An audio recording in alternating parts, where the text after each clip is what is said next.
The room was silent. A heavy silence, the kind that presses on your chest, like the calm before a storm.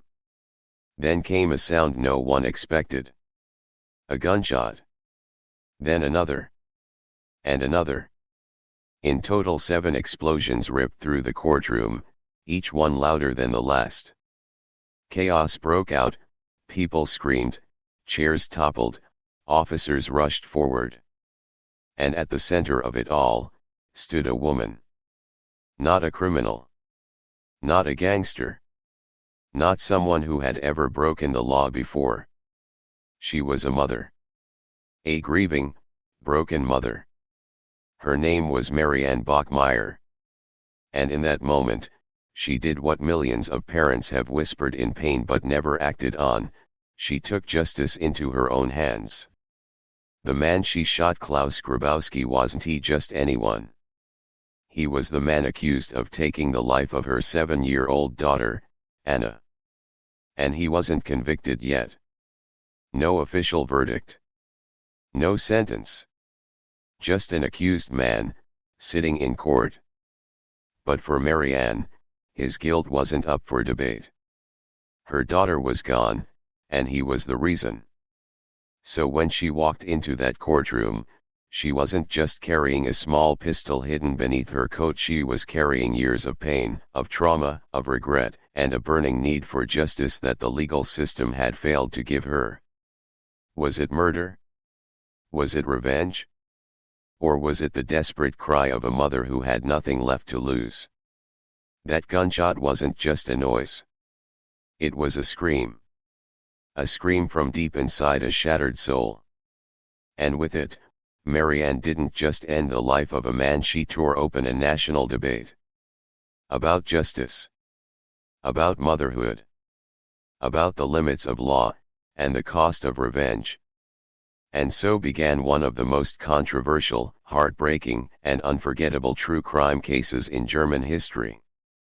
Before the gunshots, before the courtroom, before the headlines, there was a little girl.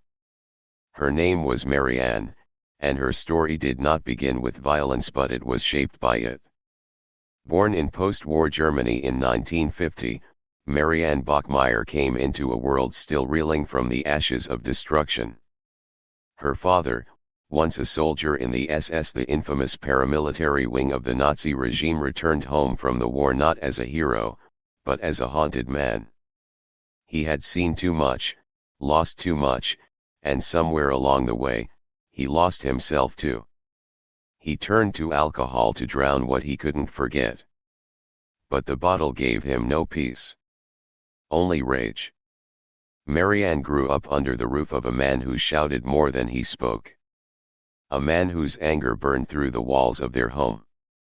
A man who used fear instead of love to raise a child. And when the shouting stopped, it was only because he was gone, walking out on the family, leaving behind broken promises and a daughter who had never heard the words "I'm proud of you." But his absence didn't bring peace. Marianne's mother, emotionally distant, cold, and bitter, turned her pain into blame. Every fight, every failure, every crack in their home was somehow Marianne's fault. Instead of protection, Marianne received punishment. Instead of understanding, she got silence. She was just a child, yet her world was already filled with heavy shadows. Marianne craved freedom. She longed for escape away from the walls that suffocated her and the voices that never believed in her. But every time she reached out for love, it slipped through her fingers. The world outside didn't offer safety either. And so, like many wounded hearts, she learned to harden herself. To hide the pain. To survive in silence. The seeds of trauma were planted early. And though she had no way of knowing it then, this childhood so full of noise, yet so empty of warmth, would one day echo inside a courtroom, where her past and her pain would collide with a pistol in her hand. Marianne Bachmeier's life was already lined with scars by the time she turned 16. And that's when her first irreversible chapter began. She became pregnant.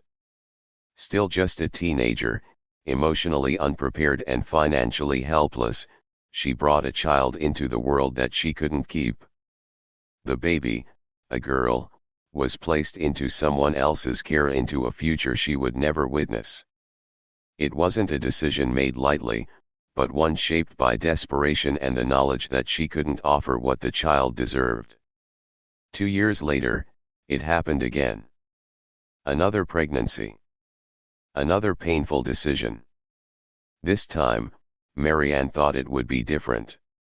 She had a boyfriend, a shaky dream of stability, a flicker of hope that maybe this child could stay.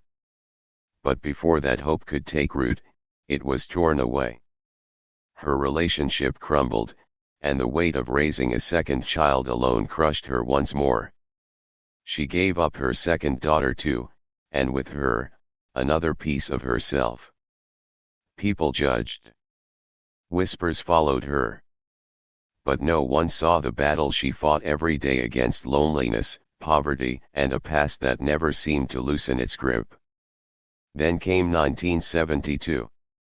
Marianne, now 22, was working as a waitress when she found out she was pregnant for the third time. This time, there was no partner. No backup plan. Just a decision that came not from fear but from fierce, defiant love. She would keep this baby. She would fight for this child. No more giving up, no more walking away. Her daughter Anna was born on November 14, 1972. From the moment she held that tiny life in her arms, Marianne knew this was her last chance to get it right. She poured everything she had into being a mother. She gave Anna all the warmth she never had. And to prove how serious she was, she underwent sterilization surgery shortly after Anna's birth. No more children, she declared. Only Anna. Marianne's world revolved around her daughter. It was a small, fragile world held together by love, hope, and the promise that this one time she would not fail. But fate, it had other plans. Marianne Bachmeier was not living a dream, she was surviving a reality. The world didn't hand her comfort or choices, only compromises. As a single mother with no partner, no steady income, and a mountain of regrets behind her, Marianne had to make hard decisions every day. And one of them, perhaps the hardest of all, was bringing her little girl to work. Marianne worked in a local bar, a dim, noisy place where laughter was cheap and trouble was always nearby. It wasn't a place for children. Not by any stretch of imagination. But Anna had nowhere else to go. So day after day, night after night, the little girl sat in the back corners of the smoky bar, coloring in notebooks or watching her mother from afar. Sometimes, the staff would smile at her. Some of the regulars even liked her quiet presence. But Marianne always felt the gnawing guilt clawing at her from the inside. She tried to justify it. It's only temporary, she told herself. Just until I can afford something better. But the days turned into weeks, and the weeks into years, and better never came. The bar wasn't just where Marianne worked, it became Anna's second home. A place filled with late-night arguments, blurred faces, and the occasional stranger who stared too long. Marianne noticed. She noticed everything. But what choice did she have? She tried to shield Anna from the worst of it. She cleaned her up every morning, packed her lunch, walked her to school whenever she could. But she couldn't escape the ache in her chest, the one that whispered that her little girl deserved more. Deserved sunlight, bedtime stories, a backyard. Not bar stools and neon lights. Marianne had lived through chaos. She had been born into it. And now, she was doing everything in her power not to pass it down. But life was cruel to people like her. The harder she fought, the tighter the trap seemed to close. Still, Every time she looked at Anna, her smile, her spirit, her innocence, she made a silent vow, I will protect her. No matter what it costs me. But some dangers can't be seen, until it's far too late. It was April 5, 1980, a day that began like any other but ended in a silence that would never be broken. That morning, Marianne and Anna had a small argument. It wasn't anything unusual, just a mother and daughter clashing over the little things that happen in every household. Anna, only 7 years old, full of emotions and independence, walked out the door with a pout on her face and a stubborn spark in her eyes. Marianne thought nothing of it at first. Children sulk. They get over it. She assumed Anna had gone to school like usual. But when the afternoon sun dipped low and the school day ended and still, there was no sign of her daughter. That casual assumption twisted into dread. Marianne called the school. They said Anna hadn't shown up at all. That's when her heart dropped into a void she'd never felt before. She searched the neighborhood, running from one corner to another, asking every neighbor, every store clerk, every passerby. No one had seen her. No one remembered her walking by. It was like her little girl had simply vanished. By evening, panic swallowed her whole. She raced to the police station and filed a missing person report. Officers responded quickly, but the minutes dragged on like hours, and every second felt like sand slipping through her fingers. Fear turned into terror. Where was Anna? Then, as the police combed the streets and fields of Lübeck, something unexpected happened. A woman walked into the station nervous, pale, trembling. She asked to speak in private. And then, her voice cracking, she told them something no one was prepared to hear. Her fiancé had done something terrible. She said he had met Anna outside, invited her in, told her there was a cat she could play with. The child, trusting and kind, had followed. But Anna never left that apartment again. The woman said he confessed to her he had harmed the child, and in his panic, ended her life. He had hidden Anna's body in a paper bag and buried her by the riverbank near his parents' home. He had left a note. And then, he disappeared. Marianne didn't know yet. She was still out in the streets, clinging to hope.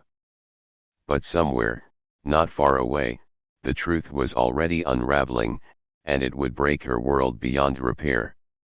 The monster wasn't a stranger lurking in the shadows. He wasn't someone who snuck in from a dark alley or a faraway town. No, he lived right next door. His name was Klaus Grabowski. To most neighbors in the quiet district of Lübeck, he appeared ordinary. A little odd, maybe.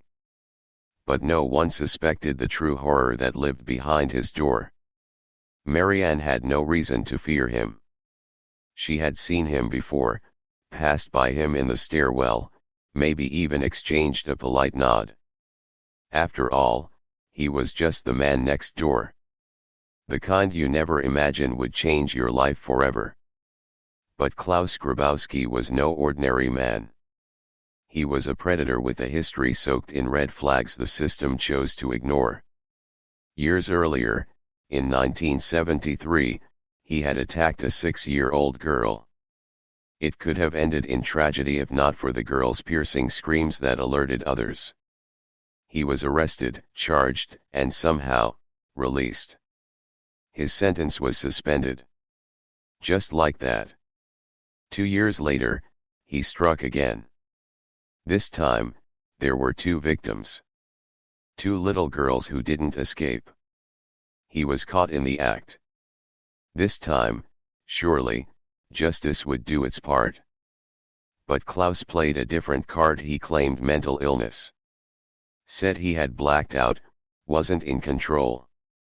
Instead of prison, he was sent to a psychiatric facility. There, doctors believed he could be treated, reformed. The solution? Chemical castration. Estrogen injections to suppress his desires. Klaus agreed. It was either that or stay locked up. So he took the deal. He became a free man. But freedom for Klaus was a ticking time bomb. He later found out that the effects of chemical castration were reversible. He lied to doctors, told them he was ready to build a life, get married, live normally. He asked for hormone treatments to restore balance. No one checked his past. No one stopped him. In March 1980, barely a month before Anna vanished, his testosterone levels returned to normal. The man who had once harmed children was no longer restrained. He was back. And he was living right next to a bright, innocent little girl named Anna. The justice system had failed. Failed to protect the vulnerable. Failed to recognize danger even when it was waving red flags from the rooftop. And that failure didn't come with just a price, it came with a name. Anna Bachmeier. There are moments in life so devastating, so shattering, that time seems to stop. For Marianne Bachmeier, that moment arrived when she was told the unthinkable, that her daughter, Anna, was gone. Not missing. Not lost. But taken. Stolen from the world in a way so cruel, so senseless, that even breathing felt like punishment. She didn't scream. She didn't cry, not right away. She froze. The world around her became a blur of sirens, footsteps, and murmured condolences. And when the fog lifted, all that remained was guilt. She locked herself inside her home, curtains drawn, the light of day no longer welcome. The laughter that once echoed from Anna's room was replaced by silence so loud it pressed against the walls. Marianne sat with the guilt like it was an old friend haunting her thoughts, whispering that she should have walked Anna to school, should have closed the bar early, should have known better. The past rewound in her mind on an endless loop, replaying every choice, every moment, every what if. She stopped eating. Stopped talking. Stopped living. And yet, outside her grief-stricken walls, the world moved on. The headlines faded. The police investigation wrapped up. And the man responsible, Klaus Grabowski, sat quietly in a jail cell, waiting for his day in court. But it wasn't justice Marianne feared. It was history. Because history had shown her that Klaus had slipped through the cracks before. Twice. What if he did it again? Rumors began to spread. That his lawyers were building a defense. That they'd argue his mental health, or the effects of hormonal treatment, or some technicality the courts might accept. The thought of him walking free, of him breathing while Anna lay in the ground, was unbearable. Marianne's faith in the system crumbled. To her, the law wasn't built to protect people like Anna. It was built to debate, to delay, to give second chances to men like Klaus. She had trusted it once. That trust was now ash. Alone in the darkness of her apartment, Marianne wasn't just mourning her child. She was mourning justice itself. And in that silence, something began to shift. Grief turned into rage. And that rage, into something far more dangerous. March 1981. The air inside the courtroom was heavy, suffocating with anticipation. People had gathered early, packing the wooden benches, their eyes fixed on the doorway from which Klaus Grabowski would emerge. Journalists gripped their pens. Lawyers adjusted their ties. Even the judge looked restless. Everyone knew this trial would be explosive, but no one imagined how literal that would become. Then the doors opened, and Klaus was brought in. Shackled. Silent. He looked around the room, expression unreadable. Some say he looked smug, as if the past couldn't touch him. as if the court couldn't hurt him the way he had hurt so many before. But someone else was waiting. Marianne sat quietly near the back of the room. She wore a long coat, simple, unremarkable. Her hands were steady. Her face unreadable. But inside her chest, a storm had been raging for months. And in that moment, as she watched the man who took her daughter walk freely into a courtroom, something in her snapped into sharp, silent clarity. She stood up. No shouting. No dramatic gesture. Just a slow, deliberate movement through the crowd until she was just a few feet behind him. 3 meters. That was all. Then, without hesitation, she reached beneath her coat and pulled out a small pistolet revolver no one had seen coming. The first shot cracked like lightning. Then another. And another. 7 shots in total, echoing against the marble walls like thunderclaps. Each one a scream of pain. A release of rage. A mother's justice. Klaus collapsed to the floor, the silence now deafening. Chairs had fallen. People were frozen. The world had stopped spinning, if only for a moment. Marianne didn't run. She didn't resist. She calmly placed the gun on the floor and raised her hands. And then, with the weight of every tear she had ever shed, she said one sentence that would echo through history. I wanted to shoot him in the face, but I only got his back. That day, justice wasn't delivered by the court. It came from the trembling hand of a grieving mother, and the sound of 7 bullets that told the world, she would no longer wait for the system to decide what her daughter's life was worth. The courtroom had barely cleared when the headlines exploded. By the next morning, Marianne Bachmeier's face was on every front page, her name on every radio broadcast, her story whispered in every cafe and shouted across kitchen tables. The newspapers called her the mother of justice, and suddenly, a grieving woman from Lübeck became the center of an explosive national debate. To some, she was a symbol of courage, a mother who did what the system couldn't. They saw her as a warrior, a protector, someone who had lost everything and chose to stand up, not crumble. If it were my child, people muttered across Germany, I'd do the same. Parents sent her flowers. Strangers wrote her letters filled with empathy and admiration. Crowds gathered outside the courthouse, not in protest, but in solidarity. She had become a voice for the voiceless, a soul who dared to scream when everyone else stayed silent. But not everyone saw a hero. For others, Marianne had crossed a dangerous line.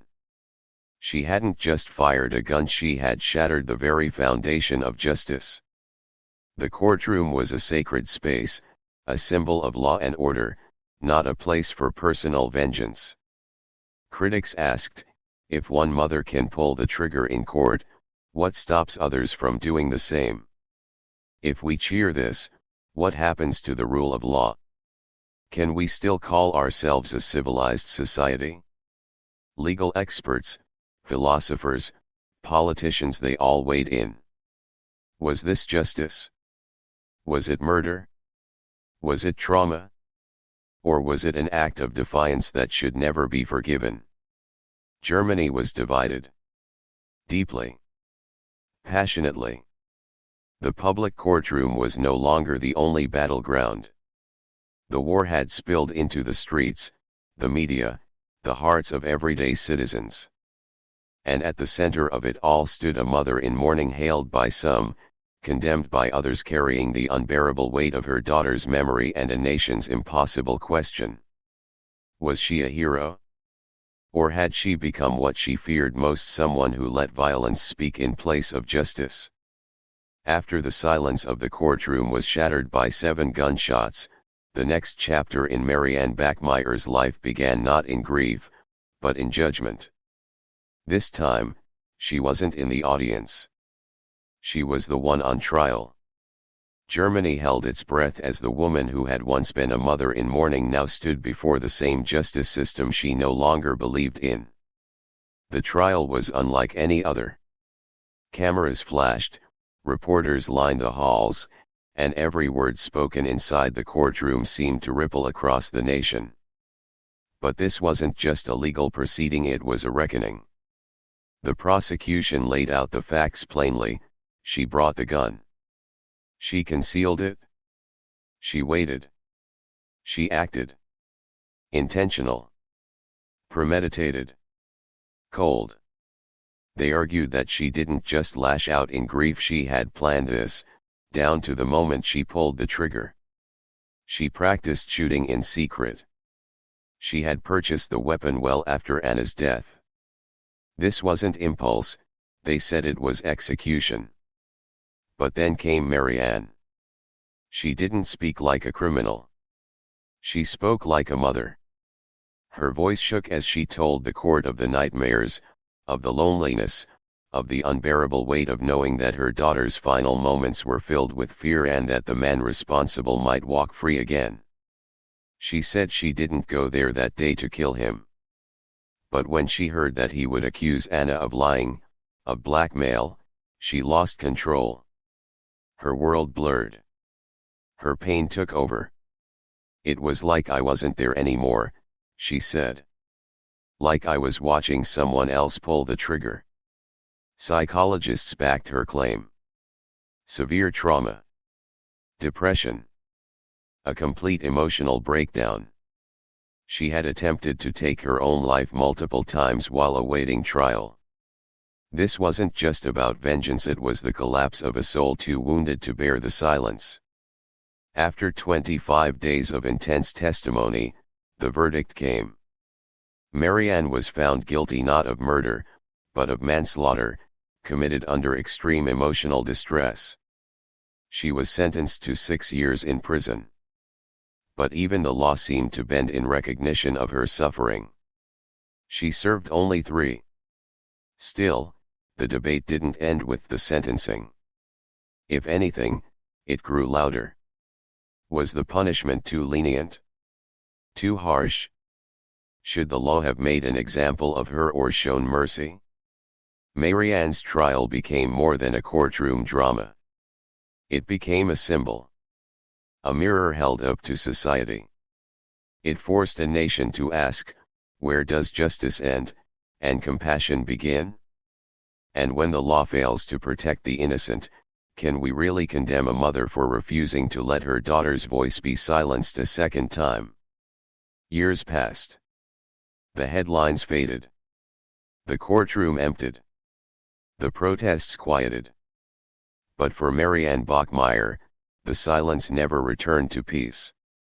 Though she walked out of prison after serving 3 years, she would never walk out of the grief that had carved itself into every part of her soul. Her life after the trial was not a new beginning, it was a long echo of a tragedy that never truly ended. She moved away from Lübeck, away from the city where every corner reminded her of Anna.